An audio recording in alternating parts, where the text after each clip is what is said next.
Maknanya, setuju atau tidak Khalidi, kalau saya kata kepada mereka-mereka yang belajar dalam pengajian Islam, kita cabar mereka untuk terjun ke dalam industri lakonan ataupun sekurang-kurangnya menulis skrip. Pendapat saudara Khalidi?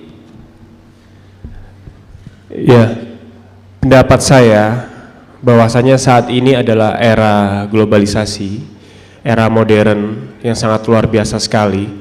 Memang saatnya kita juga umat Islam, umat Rasulullah juga mengantisipasi, melihat keadaan bahwa suasana dan kondisi saat ini kita nampaknya memang juga perlu dakwah melalui media televisi, media movie, dan internet. Saat ini sangat mudah sekali informasi itu didapat. Jadi saya rasa memang kita harus terjun juga terhadap dunia globalisasi yang sangat dekat sekali, yaitu televisi, movie maupun internet. Dalam artian dunia entertainment pun kita juga harus berdakwah lewat seperti itu. Karena kita sangat mengetahui banyak anak-anak muda, anak-anak yang masih kecil yang mereka ketahui justru artis-artis yang lagi terkenal atau populer. Kadang artis tersebut, kalau misalnya artis tersebut misalnya di sini bertudung, insya Allah bisa mencontohkan yang baik. Tapi kalau tak bertudung, mereka mengenal artis tersebut mungkin tidak sesuai dengan kebiasaan kita sebagai umat Islam. Jadi kita juga harus terjun ke dunia entertainment untuk mensiarkan agama Islam. Kita harus mengenalkan siapakah Rasulullah, siapakah baginda Muhammad Rasulullah yang sangat mulia, yang sangat kita hormati, yang sangat kita junjung. Itu adalah tugas kita sebagai umat Islam pada saat ini. Dan saya pun mempunyai niatan kelak saya menjadi director, ingin membuat film, ingin membuat movie yang mensiarkan agama Islam, mensiarkan nilai-nilai Islam yang sangat luar biasa mulia. Dan kita harus tunjukkan kepada dunia bahwa kita umat Islam yang sangat terhebat, termulia di dunia ini. Jadi memang saatnya kita menunjukkan, dan itu menjadi tugas kita. Kalau mungkin saya masih ingat tadi siang, alhamdulillah saya bisa bertemu Tuan Guru, Tok Guru Haji Abdul Aziz Nikmat. Beliau juga mengatakan ketika mungkin Niat juga masih ingat, Tok Guru tadi mengatakan kepada kita ketika ditanya bagaimana dengan acara Balai Islam tentang bicara selebriti. Tok Guru mengatakan, Tuan Guru mengatakan bahwa hiburan adalah fitrah manusia. Tapi bagaimana kita mendapatkan hiburan itu yang baik, hiburan itu yang bisa membuat semangat spirit kita agama Islam ini muncul, bergejolak. Dan Tok Guru juga mengatakan bahwa Tok Guru juga sebagai manusia, insan kamil, manusia biasa juga butuh hiburan. Hiburan Tok Guru seperti dikatakan tadi, mencangkul, itu juga hiburan bagi Tuan Guru. Nah, misalnya seperti itu. Nah, kita manusia yang saat ini hidup di zaman modern ini, kita juga membutuhkan hiburan. Hiburan kita salah satunya apa yang kita lihat dan apa yang kita dengar. Televisi, movie itu sangat berpengaruh. Dan saya sangat apresiasi sekali terhadap gubernur dari Kerajaan Kelantan ini yang sangat mensupport dan menjaga prinsip-prinsip Islam. Tepuk tangan semuanya. Dan saya juga mendengar bahwa sinema tidak ada di sini. Tidak semua movie bisa ditayangkan di sini. Dari Ustadz Baihaqi mengatakan kepada saya bahwa alhamdulillah kita bisa merespon melihat KCB adalah salah satu karya yang harus disupport, dihadirkan ke masyarakat Kelantan ini dan digelar di gelora-gelora, dan katanya seronok sekali, katanya, wah ramai sekali. Alhamdulillah saya sangat senang sekali. Itu pun di Indonesia juga ada. Misalnya di Aceh itu tidak ada sinema, tapi KCB juga bisa masuk ke sana. Jadi seperti di sini, di gelora ini, di gedung ini, di Balai Islam, kita tonton KCB itu ada ribuan orang yang bisa menontonnya. Jadi memang alhamdulillah film Ketika Cinta Bertasbih bisa menghadirkan nuansa Islami. Di situ terdapat dakwah-dakwah yang insya Allah bisa diterima juga bagi kalangan-kalangan modern atau kalangan-kalangan yang saat ini sedang dicandu oleh era globalisasi. Dan saatnya juga kita bergerak, dakwah kita seperti tadi Ustadz katakan, tidak hanya dengan lisan tapi lakukan. Misalnya seperti itu. Kalau misalnya hadir di film Ketika Cinta Bertasbih, tokoh Khairul Azam, bagaimana menghidupi adik-adiknya, bekerja keras, menuntut ilmu, mempunyai jiwa entrepreneur, mencontoh Nabi Muhammad Rasulullah SAW, dan membiayai adiknya dengan jualan tempe, bakso, menjadi number one di Al-Azhar, menjadi lulusan yang terbaik, mencontohkan yang agama yang baik, mencontohkan akhlak perilaku Islam yang terbaik. Itu adalah yang harus kita sikapi, yang harus kita pikirkan, yang harus kita perjuangkan saat ini. Bahwasanya saat ini adalah bagaimana kita mengenalkan Islam kepada seluruh dunia ini. Dan saya berharap mempunyai keinginan ketika melihat Kelantan, sangat luar biasa sekali di sini, negeri yang sangat Islami, peradaban masyarakat pesantren. Dan saya berharap juga mudah-mudahan negeri Kelantan ini menjadi negeri yang berbeda, namun tidak hanya berbeda, tapi bisa mempengaruhi, bisa menginfluence negeri-negeri yang di Malaysia yang lainnya. Saya berharap umat Islam di Kelantan ini bisa membawa pengaruh besar terhadap negeri Malaysia. InsyaAllah. Seperti mana kata Hasan Al-Banna, bahawa kita bukannya memulakan perjuangan, malah mengakhiri perjuangan, tetapi kita adalah mata rantai perjuangan yang saling sambung menyambung di antara satu generasi dengan generasi yang lain. Jadi orang Kelantan yang sedang menonton di luar Kelantan dan juga orang bukan Kelantan, para hadirin sekalian, saya difahamkan lebih 10,000 rakyat Malaysia sedang menonton secara live rancangan Bicara Selebriti pada malam ini. Suhu kita malam ini. Baik hadirin sekalian, dan kita juga berharap pada Mas Khalidi bila nak menjadi director nanti, jangan lupa adakan audisinya di Kelantan. Bisa ya? Mudah-mudahan. Dan yang paling penting, kita dalam berjuang, kita sama-sama umat muslim di sini, kita berjuang bersama dakwah Islam secara agama Islam. Kita memang benar-benar insya Allah kita niatkan tulus kepada Allah, hanya untuk Allah. Min fadlik min Allah. Kita baik karena Allah, bukan karena manusia. Bukan karena dilihat manusia kita berusaha baik, bercakap baik, berperilaku baik, tapi baik karena Allah Subhanahu wa taala. Min fadlik min Allah, insya Allah cita-cita kita akan tercapai. Islam akan berjaya di era berikutnya, dan mulai saat ini kita bangun. Allahu Akbar. Allahu Akbar.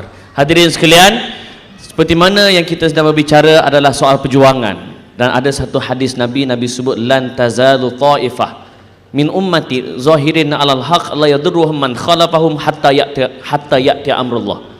Maksud hadis ini, akan terus ada satu kelompok di kalangan umatku yang kerja dia ialah menzahirkan kebenaran, zahirin 'alal haq.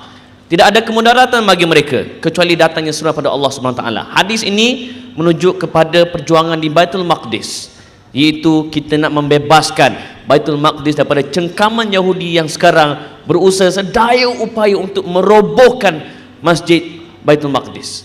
Hadirin sekalian, saya dengan ini melancarkan tabung sumbangan derma kepada Palestin, sebab kita di negeri Kelantan juga sering committed untuk membantu umat Islam di negara sana, insya-Allah.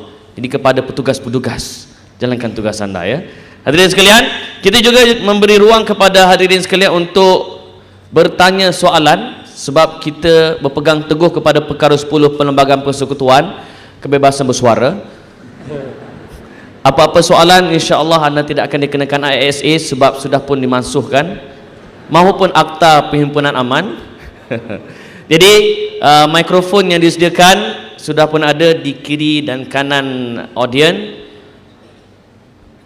Bagi mereka nak bertanya, sebut nama dan ajukan kepada siapa, dan soalan itu biarlah ringkas yang mungkin. Silakan.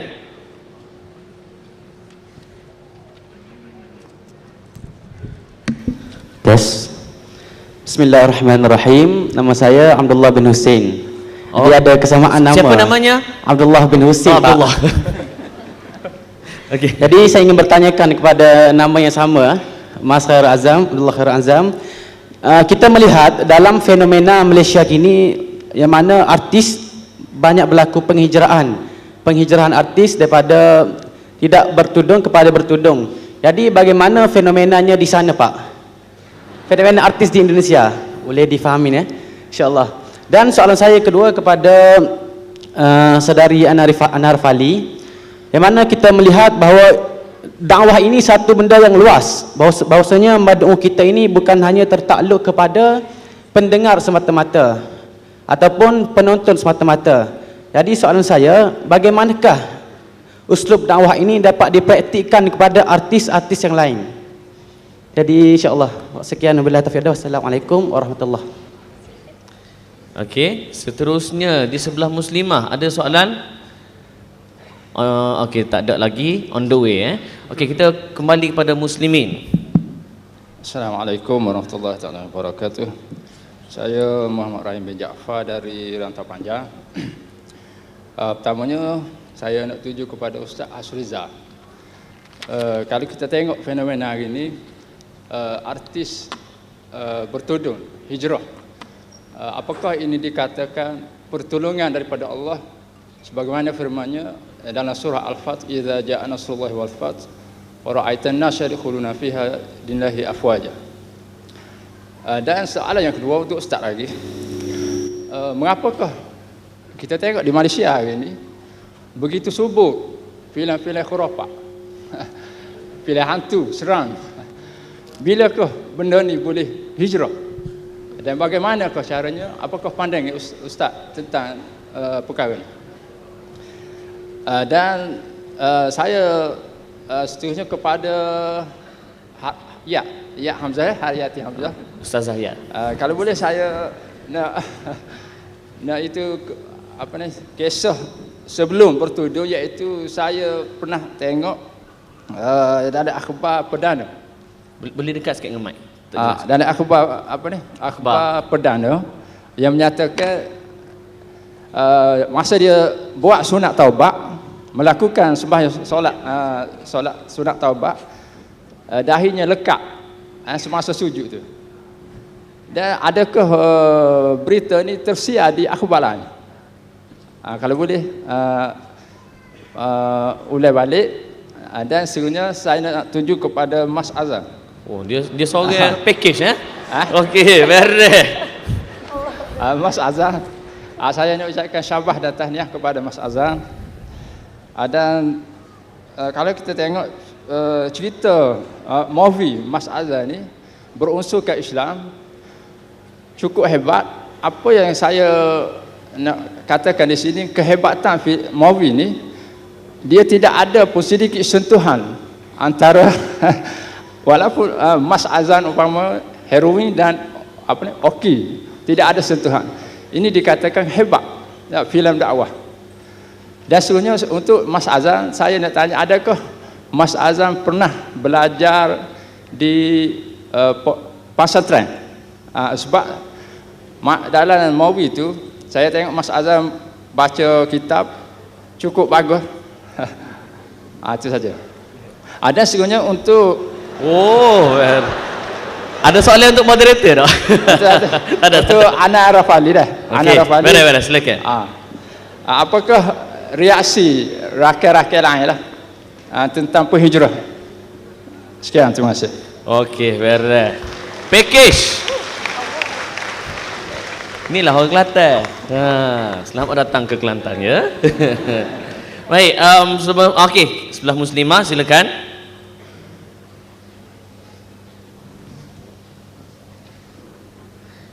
Mikrofon, pihak audio. Assalamualaikum warahmatullahi wabarakatuh. Saya nak tuju pada Mas Azam. Saya nak bertanya, apakah erti cinta bagi Mas Azam? Amboi, soalan. Okey. Dan apakah pesanan apakah pesanan Mas Azam kepada anak-anak muda berkaitan dengan cinta? Okey, itu saja. Terima kasih. Okey, nak senang baca buku Aku Terima Nikahnya lah Ustaz Rok. Okey. Sebelah muslimin silakan. Bismillahirrahmanirrahim. Assalamualaikum warahmatullahi wabarakatuh. Assalamualaikum. Soalan ini saya tujukan kepada Ustaz Asrizal. Pertamanya, pandangan Ustaz Asrizal lah. Kenapa kalau kita perhatikan dalam movie-movie yang Islamik, selalu tema yang ditonjolkan adalah cinta antara ustaz dan ustazah. Yang mana temanya adalah selalunya tipikal filem Islamik. Tapi kalau perhatikan movie-movie daripada Barat, yang tak dinafikan ada yang tidak elok daripada Barat. Tapi kalau nak kita perhatikan movie daripada Barat, kita nampak tema-tema yang ditampilkan dari Barat itu pelbagai. Contohnya saya suka movie yang saya tengok atas flight masa saya pulang dahulu, pulang 2 hari lepas. Movie tentang temanya tentang alam sekitar. Bagaimana untuk menyertai pokok. Kena animation daripada tajuknya Lorax rasanya, Dr. Zeus kan. Itu soalan yang pertama lah. Kenapa filem Islami itu tipikal tentang cinta ustaz dan ustazah? Soalan yang kedua kepada Ustaz Ashrizal juga, apa pandangan ustaz tentang parti politik sekarang menggunakan artis untuk menarik masyarakat kepada parti mereka?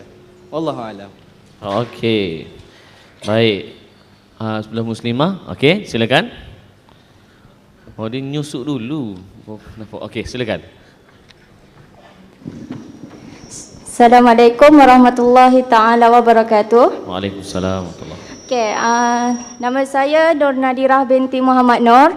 Okey, saya nak bertanyakan satu soalan kepada Ustaz Hasrizal. Okey, saya nak tanya, apakah komen Ustaz tentang segelintir orang yang suka memaki hamun dan sentiasa marah pada artis-artis yang berhijrah ni? Sebab kalau kita tengok dalam Facebook kan ramai yang kata itu dan ini kepada artis yang telah berhijab. Apa komen Ustaz? Itu saja. Terima kasih. Assalamualaikum. Sebab peheh soalan tu. Okey, silakan. Ramai lagi ya. Assalamualaikum. Okey, untuk muslimin, okey silakan. Bismillahirrahmanirrahim. Saya Khairul Anam dari Subang Jaya, Selangor. Dari Subang Jaya, Selangor. Subhanallah. Jauh lagi. Saya ingin bertanyakan soalan kepada Mas Khalidi. Okey, boleh dekat dengan mic sikit? Okey, saya ingin bertanyakan soalan kepada Mas Khalidi. InsyaAllah untuk menghasilkan sesebuah filem ni, kita bukan hanya perlukan pelakon, kita bukan hanya perlukan penulis skrip, tapi kita memerlukan penerbit, kita memerlukan penaja, sutradara dan lain-lain. Jadi saya nak tanya, dalam bagaimana di Indonesia kan, boleh menghasilkan satu generasi yang di mana dari atas sampai bawah semuanya mempunyai fikrah Islam, dan dengan demikian dapat menghasilkan filem-filem yang betul-betul 100% Islami.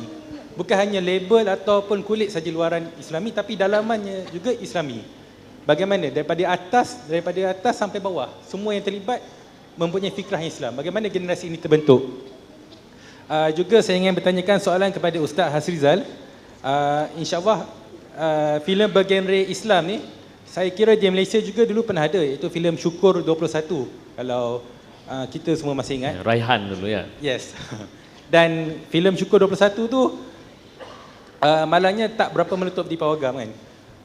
Tetapi dia adalah satu filem yang syarat dengan tema Islamik, dan memang filem itu bukan sekadar kulit tapi juga dalaman juga Islamik. Tetapi saya nak tanya Ustaz Rizal, kenapa filem demikian yang tidak meletup? Tetapi di Malaysia ni specifically, kenapa filem-filem yang hanya luarannya Islamik tapi dalamannya penuh dengan mesej-mesej khurafat, tapi filem begini meletup pula? Kenapa filem seperti Syukur 21 tidak meletup? Okey, sekian, terima kasih. Okey, sebelum tu ya, sebelah muslimah ada berapa orang nak tanya? Seorang, dua orang. Okey, kita stop setakat dua orang dulu ya. Okey, dan sebelah muslimin dua orang juga. Seorang, dua orang, tiga orang. Okey, setakat tu dah dulu dah. Hak lain kita tengok masa dulu. Sebab takut jadi per hari tu 1.5 habis baru. Beres. Sebab biasanya saya tempat lain nak boleh ke tanya tu, ya Allah payahlah. Hak ni payah nak suruh berhenti bertanya. Oh Kelantan. Okey, silakan saudara. Auzubillahi minasyaitan.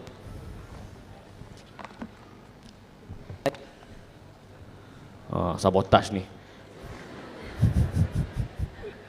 Auzubillahi minasyaitanir rajim.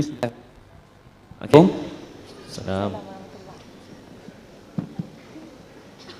Bismillah. Saya Nazir Yassin daripada Pasir Tumbuh.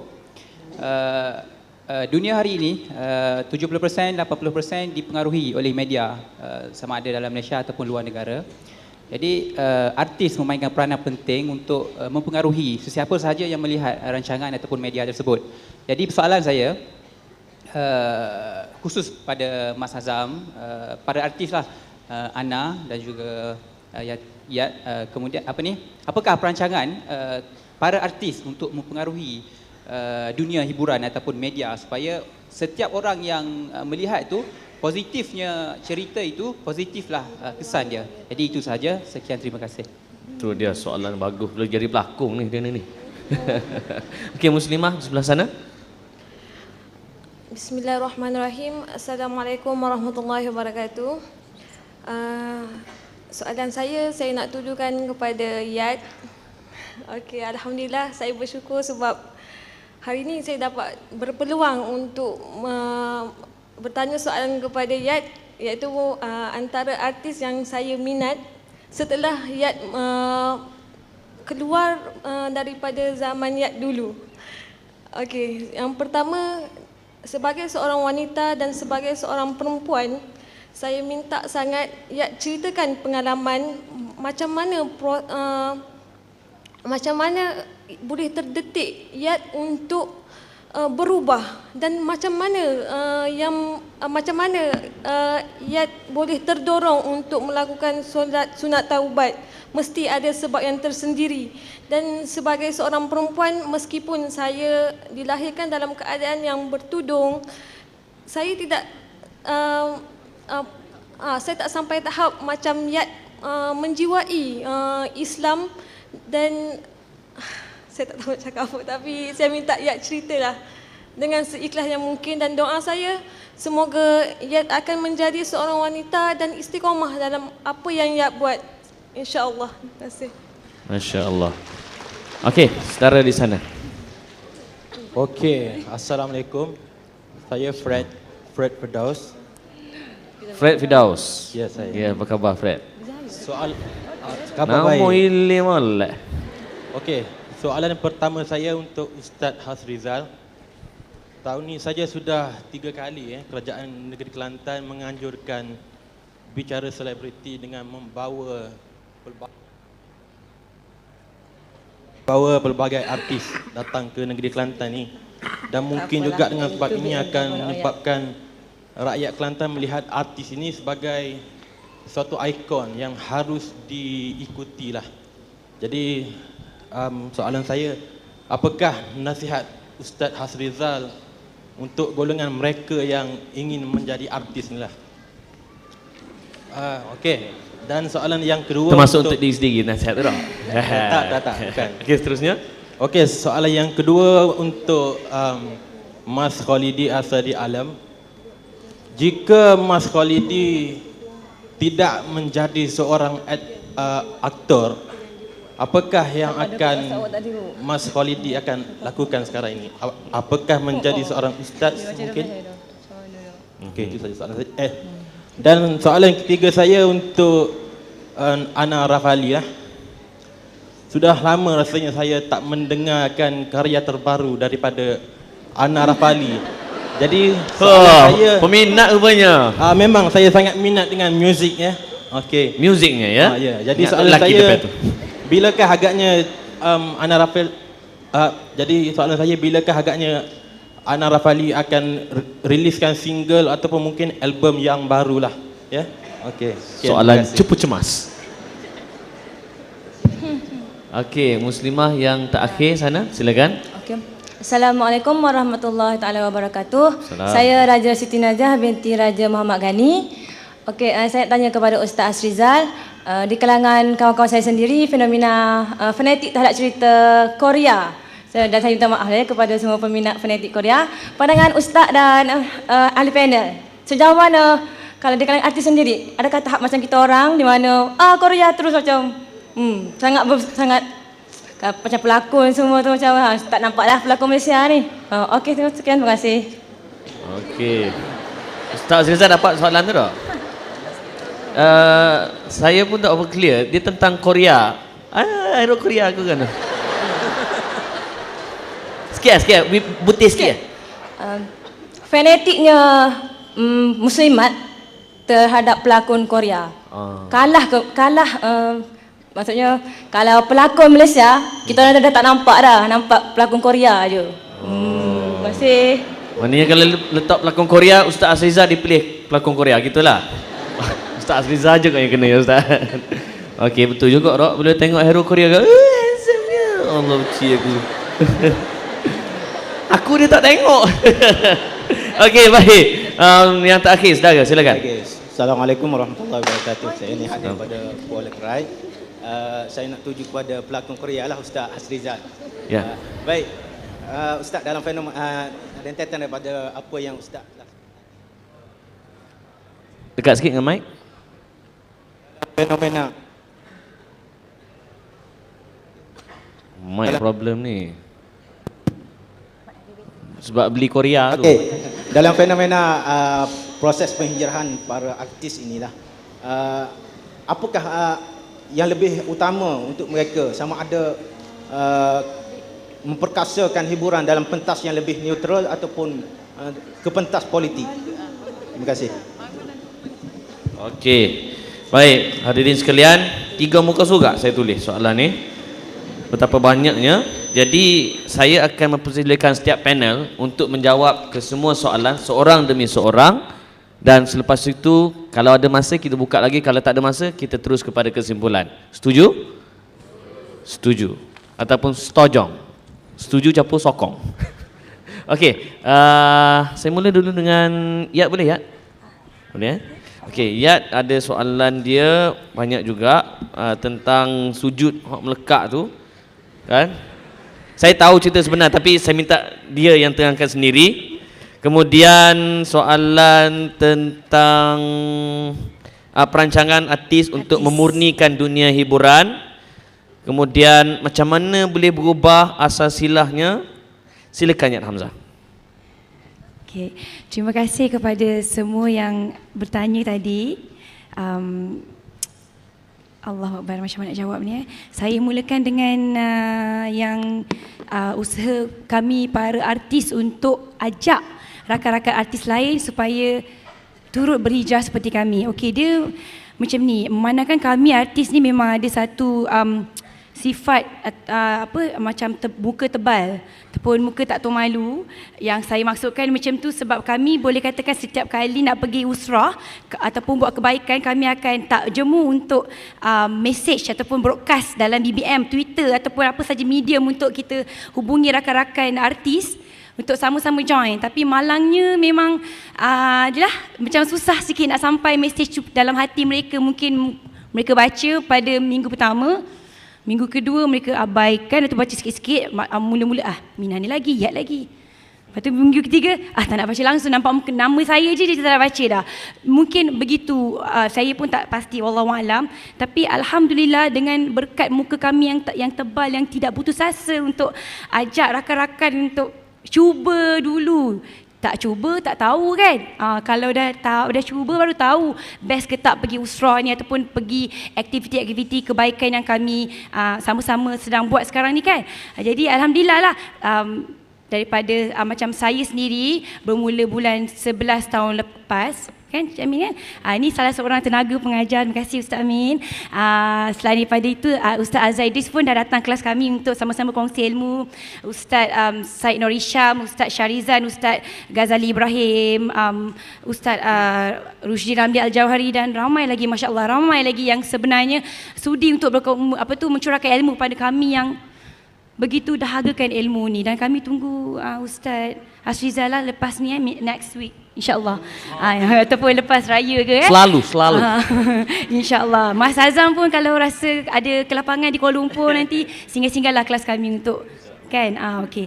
Macam itulah. Jadi dan kelas usrah kami ni apa yang kami lakukan, kami setiap minggu dikondak oleh ustaz ataupun penaga pengajar yang berbeza dengan topik-topik yang berbeza. Macam Ustaz Amin, dia ajar kami motivasi. Ustaz yang lain dia ajar topik-topik yang berbeza lah. Ada Al-Quran, fiqh, tauhid, sirah dan macam-macam lagi. Jadi ini yang kami nak kongsikan sebab memang best pergi usrah tu. Saya sendiri mungkin antara satu sebab faktor yang kenapa saya boleh berubah sekarang itu dia, dengan mendekatkan diri dengan usrah. Sebab itu tempat saya recharge iman saya, tempat saya istiqamah dan mendekatkan diri saya dengan rakan-rakan yang soleh insyaAllah.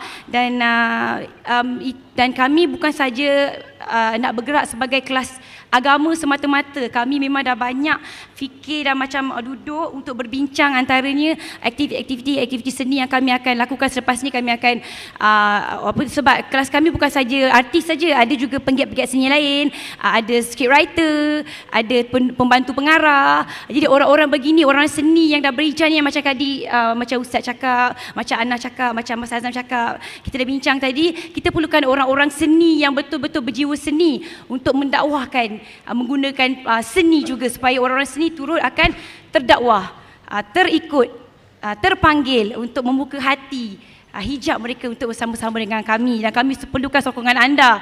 Kalau ada anak-anak yang macam berminat dalam bidang seni, jangan sekat. Asalkan pengisian seni itu kita tidak bertentangan dengan syariat, insya-Allah kita boleh gunakan untuk syafaat yang lebih meluas ke arah Islam. Apapun macam saya katakan tadi, kami akan aturkan macam plan, menerbitkan buat grup untuk macam buat lagu-lagu dakwah, insya-Allah menggunakan produk, menggunakan banyak macam-macam sebenarnya. Kami akan buat macam dokumentari, drama, dan yang paling penting sekali pendekatan inilah tenaga tengah pengajar, sebab kami kena pujuk setiap minggu, kena pujuk kawan-kawan kami yang susah tu. Tapi alhamdulillah, walaupun pada awalnya memang tidak berapa mendapat sambutan, cuma 5 orang saja, pada awalnya 5 orang saja semasa hari pertama, tapi berkat kesabaran kami semua tenaga pengajar dan kami yang pelajar-pelajar ni, saban minggu sekarang ni dah rasanya memang dah ramai sangat, dan terbaru dah 30 lebih artis, dan terbaru Kak Enot dan juga Ikram Dinsley merupakan pelajar yang terbaru menyertai kami. Alhamdulillah. Jadi doakanlah kami untuk terus tidak malu untuk Islam kerana Allah SWT. Sebab bila kita putus asa, kita tebal muka pada tempat dan cara yang salah dan silap, maka tak jadilah apa yang kami buat ni. InsyaAllah dengan adanya sokongan pada anda semua, kami akan lebih mantap dan lebih kuat lagi selepas ni. InsyaAllah, doa-doakan ya. Itu yang saya harapkan. Dan sebab saya sebenarnya teringin sangat nak mengalami situasi di mana kalau azan berkumandang, semua kat lokasi penggambaran tu akan terdiam, berhenti buat daripada apa saja, kameraman berhenti, berlakon berhenti bercakap, berhenti berlakon, apa semua yang dekat dalam set tu akan berhenti dan berjemaah bersama-sama. Itu impian saya, dan saya harap satu hari nanti perkara ini akan menjadi kenyataan, dan saya pasti, saya yakin ianya akan menjadi kenyataan tak lama lagi. Itu saja, terima kasih. Okey, itu baru soalan. Soalan seterusnya. Kisah pasal sujud melekat tu mungkin ada kaitan dengan bagaimana akhirnya berhijrah. Boleh rangkumkan? Baiklah, tadi saudara yang bertanya tadi tu tentang yang kepala melekat tu kan? Sujud melekat kat sejadah. Apa yang saya boleh katakan di sini, kuasa pena orang media sangat besar. Sebenarnya memang apa yang saya lalui itu memang benar. Kepala saya tidaklah taklah macam inilah. Cerita yang digambarkan ataupun dikeluarkan, disiarkan itu tidak sehebat apa yang saya lalui. Tidak sehebat itu. Tidak sampai kepala saya melekat ke sejadah sampai saya tak banyak tarik sejadah tu. Tidak sehebat itu. Waktu ada lekat nasi ke apa. Apa yang saya lalui ini merangkumi soalan yang saudari di sana tadi. Saya nak tahu nama dia, boleh tak? Siapa nama dia? Sebab dia buat saya sedih sangat, terharu sangat, comel je soalan dia. Dan dia sekali pun comel. Boleh saya tahu tak nama muslimat tadi? Nama? Sebab dia peminat saya, jadi saya kena menghargai peminat saya. Saya nak tahu nama dia. Ataupun, ya, nama. Siapa namanya? Abdullah ke apa? Allah. Munira? Nur Atika? Nur Hafizah. Terima kasih atas doa dan sokongan Nur Hafizah pada Riyad. Ini kira merangkumi sekali. Macam tadi saya dah cakap tadi kan, apa yang saya lalui itu tidak sehebat yang ditulis, yang tertera, yang keluar dalam dada-dada akhbar. Tidak sehebat itu. Tapi apa yang saya boleh sebab saya sebenarnya soalan ni saya macam susah sikit nak jawab sebab emosi sikit. Tapi tak apa, sebab saya tidak pernah jemu untuk menjawab soalan ni, sebab saya tahu soalan ni, jawapan daripada soalan ini akan banyak membuka hati dan banyak memberi manfaat kepada mereka yang mendengar.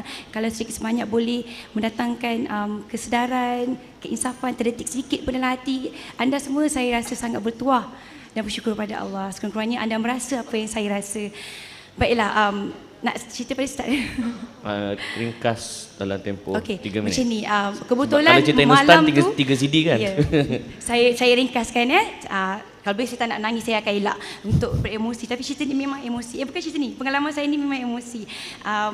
Kebetulan malam tu saya pulang daripada kelas Usrah dengan Ustaz Amin Idris. Encik Amin Idris. Encik Amin Idris. Saya memang terima kasih.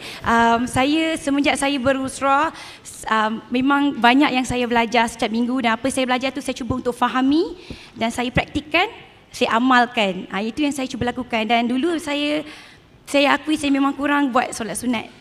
Tapi alhamdulillah bila kita pergi usrah ni, ustaz-ustaz yang saya tengok kesungguhan mereka mengajar, kami jadi malu kalau mereka mengajar secara percuma, FOC, tak ada bayaran. Ada antara mereka yang datang sejauh Bangi, Seremban untuk mengajar kami yang di Kuala Lumpur. Bayangkan betapa jauhnya Seremban, Bangi ke Kuala Lumpur dengan jam yang tak apa-apa, datang untuk mencurahkan ilmu, tapi yang datang 5-6 orang. Sedih ustaz. Jadi saya sebagai seorang pelajar yang sangat menghargai jasa-jasa ustaz ni, dah habis waktu. Tak, itu telefon. Jangan risau. Acar itu saya pun saja. Tak apa. Teruskan ya. Teruskan. Okey. Jadi saya ni pun itulah bila saya dah berjinak-jinak dengan usrah, ada kesedaran nak buat solat sunat taubat, solat sunat syukur, solat sunat yang lain kan, rawatib dan sebagainya. Dan malam tu tergerak hati nak buat solat sunat taubat. Dan yelah masa sujud yang kedua tu, 2 rakaat kan, sujud yang kedua tu memang saya panjang lama saya bersujud di sejadah. Masa tu datang apa yang dikatakan hidayah, seru tu pada saya, di mana saya rasa sangat malu, sangat hina pada diri saya, sangat keji kerana selama ni saya bangga buat apa yang saya buat tanpa rasa segan silu, tanpa fikir apa sebenarnya yang saya inginkan dalam hidup saya sebenarnya. Saya tak tahu apa yang saya nak masa tu. Yang saya tahu saya buat hanya untuk, saya tak tahu, mungkin saya nak, macam saya cakap tadi, saya buat untuk keredaan orang lain. Tapi apa pun yang saya alami pada waktu sujud tu, saya rasa sangat takut dan sedih, dan dalam masa yang sama saya dapat nampak bayangan diri saya diseksa, diazab. Itu yang saya nampak. Di situlah titik tolak macam mana saya boleh berubah, dan sebab saya dah tak nak jadi macam, ataupun tak nak jadi macam yang dululah. Macam ni nak cakap Boleh faham tak? Yang penting saya nak jadi manusia yang baru, yang bukan lagi dulu, yang buat sesuatu tanpa fikir baik buruk, kesan terhadap diri saya, terhadap keluarga saya, terhadap maruah saya sendiri sebagai seorang muslimat.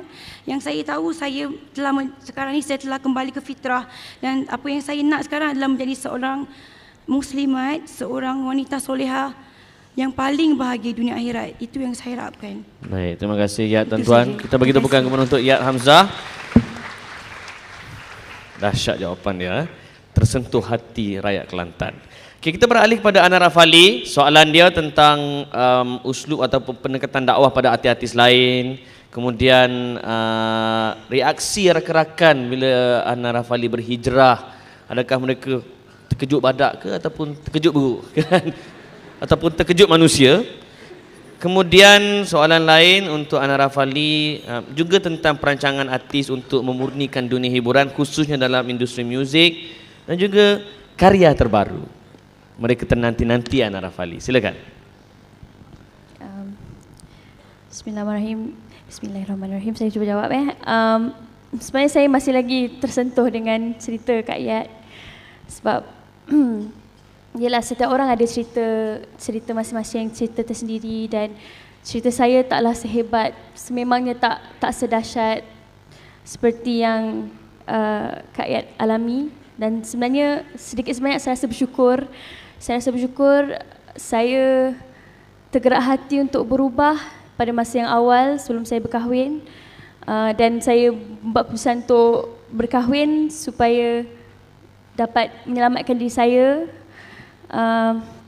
dalam industri ini, insyaAllah, berbekalkan dengan restu dan sokongan daripada suami. Saya harap perjuangan saya dalam industri seni ini dapat memberikan banyak lagi manfaat kepada orang ramai lah, insyaAllah. Soalan tentang bagaimana nak terapkan unsur-unsur dakwah kepada artis-artis yang lain. Saya rasa sangat bertuah dan rasa sangat bersyukur sebab asalnya impian saya ingin menjadi seorang penulis lagu dan saya akan teruskan perjuangan ini dan impian ini supaya suatu ketika nanti saya dapat menghasilkan lagu-lagu yang mengajak orang untuk membuat kebaikan dan meninggalkan keburukan, kejahatan dalam bentuk sesuatu yang menghiburkan dan pada masa yang sama boleh membentuk akhlak yang baik, insya-Allah. Jadi impian saya lah sebenarnya untuk menghasilkan lagu-lagu yang untuk orang lain supaya dalam kita menyampaikan lagu itu kita sendiri tersentuh dan kita pun dapat berkongsi mesej yang positif dengan orang ramai. Dan kalau orang ramai pun tersentuh dengan lagu itu dan menyanyikan lagu itu pun menjadi seolah-olah macam kalau berpacar lagi sekali lah, di mana ramai orang bernyanyi mengingatkan antara satu sama lain tentang adat berhubungan, berpacaran.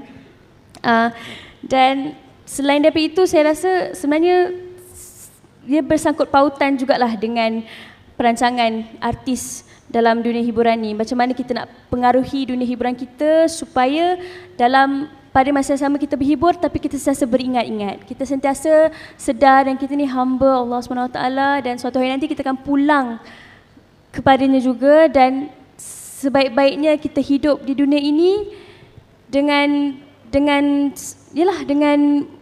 menjalankan kebaikan, mengajak orang untuk beramal ibadah dan sedikit sebanyak saya rasa sebelum ini pun saya cuba untuk melakukan seberapa banyak kerja amal yang saya mampu lakukan setelah bergelar artis supaya dapat memberi iktibar ataupun inspirasi kepada orang ramai. Sebab kadang-kadang apa yang kita lihat di dada-dada akhbar di bahagian hiburan itu gosip tentang itulah inilah, tentang merampas suami orang lah, Allahu alam lah, macam-macam yang mengotorkan persepsi masyarakat tentang mereka yang bergelar pejuang seni lah, penggiat seni ini. Dan kalau boleh saya ingin berkongsi cerita tentang apa yang saya lakukan. Sebagai contoh, saya cuba untuk berbasking ataupun bermain gitar di stesen kereta api untuk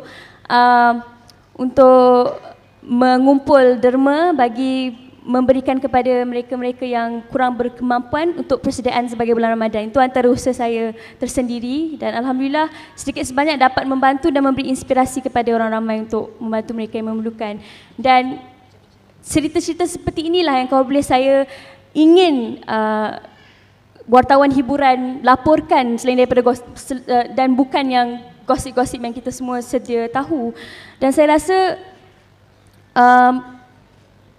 rasa sedikit sebanyak apa yang saya cuba lakukan dengan membanyakkan lagi cerita-cerita yang positif tentang artis-artis dan usaha mereka untuk membaik pulihkan keadaan ataupun untuk sama-sama mengajak orang melakukan kebaikan itu dapat memberikan inspirasi atau mencetuskan idea kepada orang ramai, tak kira sama ada selebriti ataupun tidak, untuk membantu mereka yang memerlukan.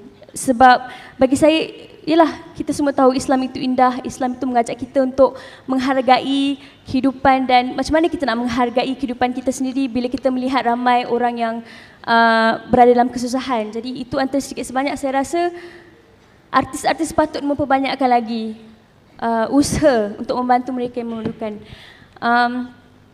Itulah bagi saya, bila kita mencerminkan satu kepribadian yang baik, ia sedikit sebanyak akan membantu orang untuk melihat diri sendiri dan bertanyakan adakah diri aku ini seelok-eloknya manusia lah yang diciptakan oleh Allah.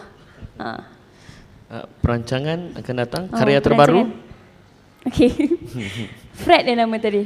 Fred Firdaus. Fred Firdaus. Okey. Betul-betul Fred Firdaus. Terima kasih saudara Firdaus kerana sudi bertanya tentang perancangan saya. InsyaAllah saya dalam proses menghasilkan sebuah lagu cinta dan sebenarnya lagu cinta ni istimewanya ialah ia berbentuk satu doa kepada Allah Subhanahu Wa Taala untuk menjadikan saya seorang isteri yang lebih baik. Sebab saya sebenarnya sudah bosan berada di dalam industri seni muzik di mana lagu-lagunya balik-balik cinta tentang orang apa boyfriend, girlfriend kan, semua tu frust, kecewa, ku rela redahi lautan berapi untuk mendapatkan cintamu, semua tu lah kan, cinta manusia. Jadi tak ada pun cerita tentang bagaimana kita nak meminta daripadanya untuk memperbaiki diri sendiri supaya kita boleh menjadi seorang isteri atau suami yang baiklah. Jadi nantikan single terbaru saya.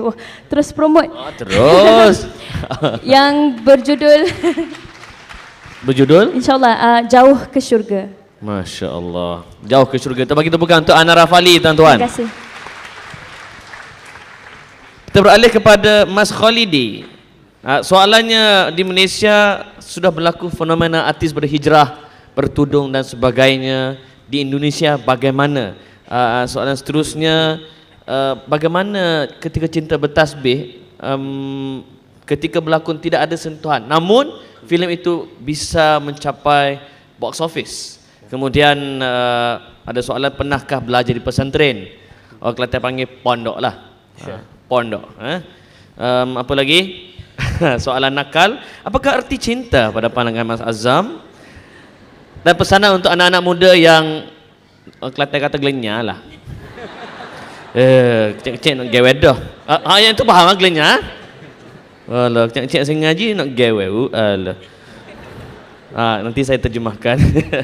Kemudian dalam industri filem ini bukan sekadar pelakon, skrip dan memerlukan penaja. Bagaimana memastikan tim production yang betul-betul mempunyai fikrah Islamiah. Dan akhir sekali untuk Mas Azam, jika tak jadi aktor, apakah cita-citanya? Peguam, magistrate? Silakan. Bismillahirrahmanirrahim. Terima kasih atas pertanyaannya, saya akan jawab. Yang pertama, banyak sekarang artis Malaysia yang berhijrah. Terus terang saya juga turut senang. Dan itu pula yang menjadi pertanyaan saya ketika saya pertama kali hadir ke Malaysia, ke Kuala Lumpur tepatnya. Pertama kali hadir ke Malaysia, saya berpikir bahwa seluruh tayangannya banyak artis-artisnya, serial tayangan sinetronnya itu banyak yang pakai jilbab. Ternyata tidak. Terus terang, saya pertama kali sedih gitu loh, karena yang saya tahu dari Indonesia, kita berharap Malaysia juga negara yang mayoritas Islam, yang juga banyak mensiarkan banyak public figurnya yang juga Islam. Saya kira bertudung itu adalah budaya sangat akrab sekali di Malaysia. Tapi memang ketika pertama kali hadir itu pertama kali saya sedih, dan memang saat ini saya baru mengetahui jawabannya bahwa Kelantan yang mulai pertama kali untuk menghadirkan budaya Islam itu. Dan sekarang didorong spirit-spirit oleh gerakan artis-artis Islam. Ya, tentunya saya sangat apresiasi sekali. Maaf. Saya sangat senang sekali dengan sukacita menyambutnya artis-artis yang hijrah dengan bertudung. Dan mudah-mudahan nanti kelak banyak tayangan-tayangan yang hadir di televisi Malaysia yang mudah dinikmati oleh Malaysia, banyak tayangan Islami dan banyak di situ artis-artis yang bertudung, artis Malaysia. Dan juga bagaimanakah artis Indonesia sendiri? Dan memang alhamdulillah kita di Indonesia, gerakan-gerakan spirit yang terjadi di selebriti Indonesia, artis-artis Indonesia yang mencintai Islam, bergerak dakwah Islam tidak hanya di bulan Ramadan saja, tapi di bulan biasa-biasa juga kami juga turut hadir menghadirkan tayangan-tayangan Islami. Itu sudah terjadi sejak dulu sebenarnya. Bahkan saya masih ingat ada artis zamannya ibu abah saya yang pernah cerita ke saya, orang tua saya pernah cerita dulu tuh ada artis dunia akhirat. Dalam artian kalau menyanyi enak, kalau kiroat baca tahsin Al-Quran, tahfiz, subhanallah luar biasa suaranya. Di Indonesia alhamdulillah sudah ada sejak dulu. Dan itu juga merupakan spirit yang saya bangun sampai sekarang bersama teman-teman, terutama di film Ketika Cinta Bertasbih, bahwasanya kita ingin menghadirkan tidak hanya bercakap saja mengenai Islam, tapi secara mendalam juga Islami. Kita ada gerakan-gerakan yang kita namakan pengajian artis, pengajian selebriti Islam. Itu memang kita mengajak mulai dari yang bertudung, ustadz-ustadz yang terkenal di Indonesia itu datang, dan juga mulai yang sampai belum bertudung, mulai berkerudung, belum bertudung, dan alhamdulillah pelan-pelan itu akhirnya membuat mereka juga bertudung. Tidak ada paksaan dari kami untuk yang hadir di pengajian tersebut itu harus bertudung, tidak ada. Tapi pelan-pelan alhamdulillah tersentuh hati nuraninya, ikut terbawa suasana dan ikut menghayati arti-arti makna yang kita hadirkan lewat pengajian tersebut. Alhamdulillah banyak sekali sekarang artis yang bertudung. Jadi di Indonesia pun menjadi satu fenomena bahwa artis-artis yang bertudung insya Allah kebanyakan memang aslinya dalam kehidupan sehari-hari juga bertudung. Dan di Indonesia juga mempunyai peranan artis-artis yang mungkin hanya pada saat ada di serial yang bertudung itu mereka kadang-kadang bisa menjadi introspeksi diri bahwasanya memang agama ini tidak boleh buat main-main. Kalau memang bertudung ya harus bertudung. Kalau memang belum siap ya banyak muhasabah diri, berintrospeksi kepada Allah Subhanahu wa taala. Dan itu yang saya hadirkan. Dan mengenai pribadi saya sendiri di Indonesia sebagai artis yang mempunyai ikon alhamdulillah Islami, tentunya saya mempunyai prinsip-prinsip yang saya jaga. Banyak sekali tawaran-tawaran yang hadir kepada saya. Kalau mungkin artis-artis di Malaysia yang tentunya berjilbab, banyak tawaran untuk di sinetron-sinetron ataupun tayangan televisi yang untuk tidak berjilbab, tidak bertudung, mungkin langsung Anda tolak. Tapi ketika saya sebagai laki-laki itu tawarannya lebih halus lagi, itu lebih banyak istilahnya yang harus kita siasati, akan tipu daya yang itu memang harus kita mempunyai prinsip yang kuat. Dalam artian ada film-film yang memang saya harus mengetahui dulu skenarionya. Ada tawaran saya menjadi pemeran utama, ini filmnya film baik, tapi di situ tidak hanya langsung mudah saya terima. Saya lihat dulu skenarionya, skripnya, jalan ceritanya keseluruhannya, baru saya putuskan. Baru-baru akhir ini juga ada satu peranan utama, saya jadi pelakon utama di film tersebut, tapi saya rasa isunya nampaknya bisa membuat sedikit ambigu di masyarakat. Nanti akhirnya saya mohon maaf, lebih baik saya tidak menerima tawaran tersebut. Dan juga termasuk iklan seperti iklan merokok, memang saya tidak merokok, dalam keseharian saya tidak pernah merokok, tapi tawaran itu berkali-kali. Dan kalau kita bicara duniawi secara uang itu besar sekali, tapi saya berpikir satu kali hidup di dunia, buat apa kita mencontohkan yang jelek, benar tidak? Kita harus mencontohkan yang baik, apalagi kita alhamdulillah dikaruniai menjadi public figure, orang yang dicontoh masyarakat, menjadi selebriti artis yang banyak dilihat masyarakat banyak kenal. Oleh karena itu sekali kita hidup kita harus mencari kebaikan, hikmah, dan mencontohkan yang baik.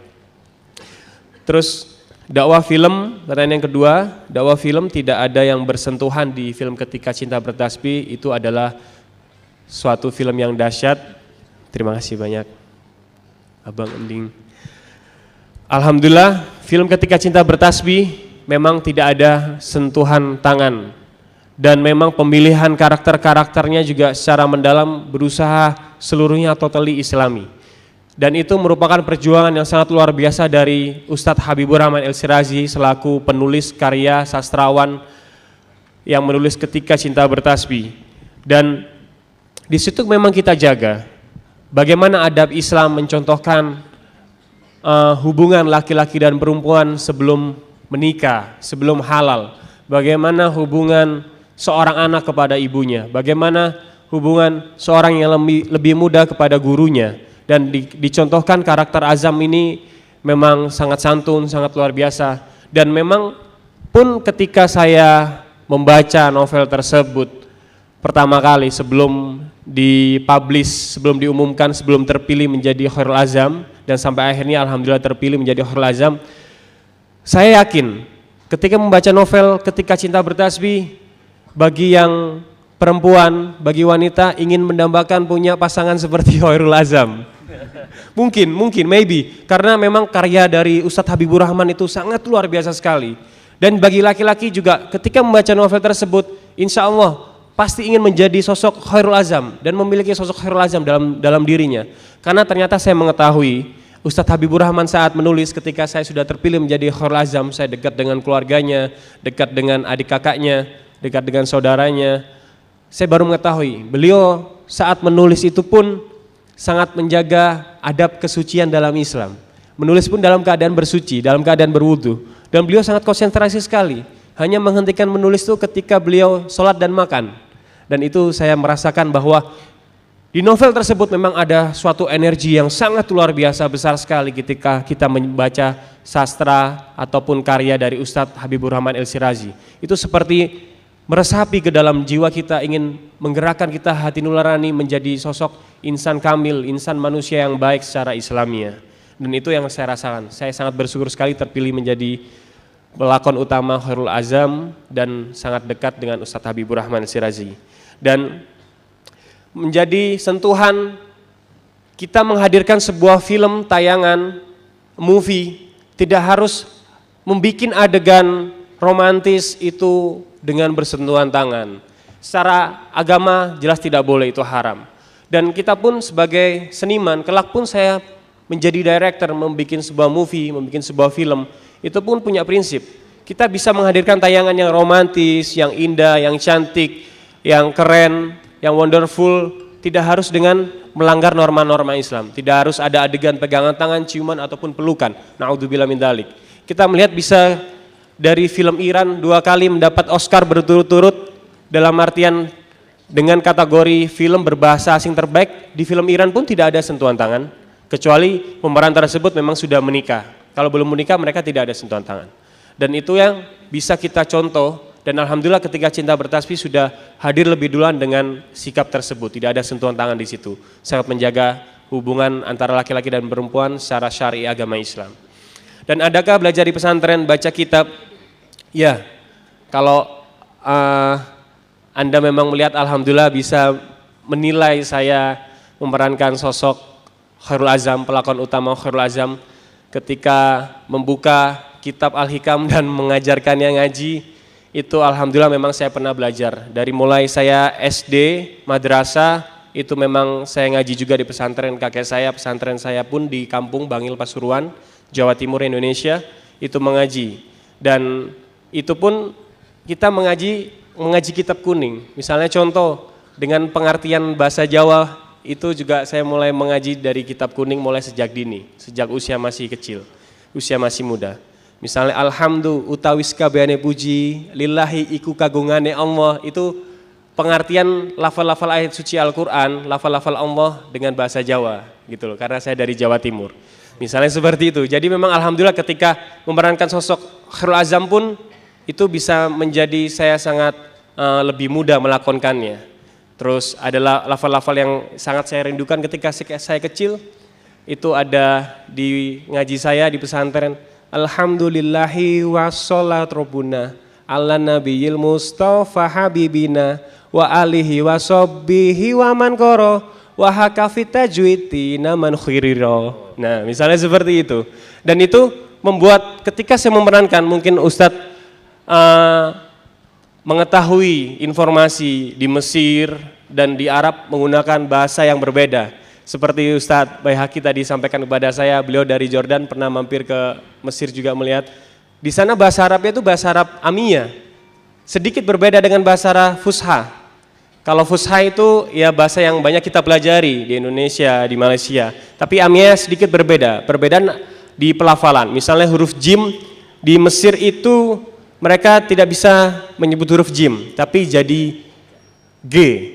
Tapi itu hanya ketika mereka berbahasa, tapi ketika baca Al-Quran semuanya sama, seluruh dunia bahkan universal. Itulah kehebatan Al-Quran. Misalnya ada adegan Azam ketika menstop supir taksi. Assalamualaikum ammu, sarok swaya, khustori bitagami nurahitab kuliatul banat madinah nasr, wa nazina adil mahatto. Dan di situ dijelaskan bahwa masjid itu disebutnya gami. Kalau kita bahasa Arab Fusha itu jami gitu loh. Jadi kalau kita Mesir, nah itu seberapa jauh saya meresapi dari karakter Khairul Azam sampai dengan bahasanya pun itu saya pelajari. Gitu loh. Dengan pelafalan bahasa Arab di sana, bahasa Arab Amiyah itu juga saya pelajari. Alhamdulillah semua lancar dan saya terima kasih atas apresiasinya. Diucapkan bahwasanya nampak Mas Azam, Mas Holidi itu sangat seperti bisa memimpin sebuah kitab, alhamdulillah, karena perbekalan dari saya mulai kecil di pesantren kakek saya maupun di pesantren kampung, alhamdulillah. Kemudian arti cinta pada pandangan Mas Azam? Arti cinta ini yang bertanya perempuan. Maksudnya penasaran. It's okay. Ini adalah wajar. Seperti banyak kita ketahui, cinta adalah fitrah yang diberikan oleh Allah Subhanahu wa taala kepada seluruh umat manusia. Buktinya apa? Sifat Allah yang pertama kali muncul adalah Ar-Rahman Ar-Rahim, Maha Penyayang dan Maha Pengasih. Jadi memang cinta adalah kebutuhan kita semua sebagai umat manusia. Yang jadi pertanyaannya, apakah arti cinta yang benar? Apakah arti cinta yang suci? Dan kita bisa melihat kehadiran movie Ketika Cinta Bertasbih bisa melihat cinta yang sesungguhnya. Hubungan suami istri dan hubungan laki-laki dan perempuan ketika saling suka, itu bagaimana menjaga adab bicara, menjaga adab bertemu, menjaga adab bertingkah laku, sampai akhirnya mereka bisa mendapatkan cinta yang sesungguhnya, yang memang halal, yang memang diridhoi oleh Allah Subhanahu wa taala. Arti cinta bagi saya adalah mencintai seseorang tanpa harus melanggar norma-norma syariat Islam. Tentunya kita bisa menghadirkan sebuah cinta yang islami. Memang kita di era globalisasi ini bisa mengartikan cinta itu ada dua. Cinta yang haram atau cinta yang halal. Cinta versi Hollywood atau cinta versi Islami. Cinta versi film-film barat, film-film Amerika, atau cinta versi Ketika Cinta Bertasbih. Indama yusabihul hub. Misalnya seperti itu. Jadi hubungan cinta adalah fitrah manusia. Tentunya kembali kepada diri kita sendiri, kepada diri kita masing-masing, bagaimana memaknai cinta dengan baik. Sebagai umat Islam, kita sangat banyak kisah-kisah yang indah, kisah-kisah yang cakap. Seperti Nabi Yusuf Zulaiha yang begitu sangat indah. Pada ujungnya, pada ending akhir ceritanya itu begitu indah. Itulah cinta yang sesungguhnya. Bagaimana Nabi Yusuf mempertahankan dirinya untuk menjaga kesuciannya. Sampai Zulaiha ini memang benar-benar lumpuh hatinya untuk mencintai Yusuf yang sangat tampan, yang sangat luar biasa. Terus ada lagi pertanyaan, bagaimana Indonesia membuat film dari atas sampai bawah itu Islam, semuanya Islam, tidak hanya kulit saja. Ini adalah suatu proses yang memang alhamdulillah kita jalankan di tim Ketika Cinta Bertasbih. Ini adalah sebuah tim khusus, kita memulai semuanya ini dengan berdoa. Saya masih ingat sekali ketika memulai hari pertama syuting di Indonesia, akan hendak pergi ke Mesir pun kita berdoa. Sampai Al-Azhar Kairo hari Jumat, saya masih ingat pertama hari syuting di Al-Azhar, Universitas Al-Azhar Kairo, universitas tertua seluruh dunia, kita berdoa memohon kepada Allah diberikan kelancaran selama syuting di Mesir ini. Negeri Mesir adalah negeri para anbiya, negeri para nabi. Di sini kita memohon keridhaan Allah untuk melancarkan syuting kita, mensukseskan syuting kita karena ridha Allah dan kekuatan Allah. Semua orang berdoa, seluruh tim kita berdoa, Ustadz Habibur Rahman berdoa, produser, director, kru, seluruh mahasiswa-mahasiswa yang ada di sana yang membantu kita, para aktor, kita berdoa, memohon bantuan kepada Allah Subhanahu wa taala agar melancarkan, dan kita terus berkhusyuk untuk berdoa sampai kita menangis. Dan saya pun selaku pribadi, selaku pelakon, selaku aktor, itu pun memulainya dengan berdoa. Saya mempunyai kebiasaan ketika akan hendak take atau action, ketika akan memulai, itu berdoa dulu. Kadang-kadang saya dulu tidak mengetahui bahwa pertama kali main film besar, film movie Ketika Cinta Bertasbih, bahwa ketika sebelum on kamera itu ternyata headset ini untuk membesar suara, volume, itu sudah nyala. Jadi ketika mau action itu mulut saya ini terus berkomat kamit. Ya Allah, berilah kelancaran. Ya Allah, ampunilah dosa hamba. Semoga apa yang saya sampaikan ini bisa tersampaikan kepada masyarakat yang menonton nanti. Terus berdoa. Dan ternyata itu sampai ending film ada soundman saya yang bercerita kepada saya bahwa kamu kalau mau mulai take, berdoanya banyak ya, berdoanya panjang ya. Misalnya sampai seperti itu. Itu kebiasaan karena kita tidak punya kekuatan selain Allah yang menggerakkan. Kita tidak mampu apa-apa, kita tidak bisa bergerak tanpa Allah Subhanahu wa taala yang memberikan gerakan ataupun energi itu kepada kita. Dan itu yang mulai saya lakukan sampai saat ini, insya Allah. Dan apakah bentuknya dan efek atau impactnya itu sangat luar biasa sekali. Movie memang sangat luar biasa. Kita harus berdakwah juga untuk menghasilkan movie-movie yang baik, movie-movie yang best, yang memang terbaik, mensiarkan agama-agama Islam.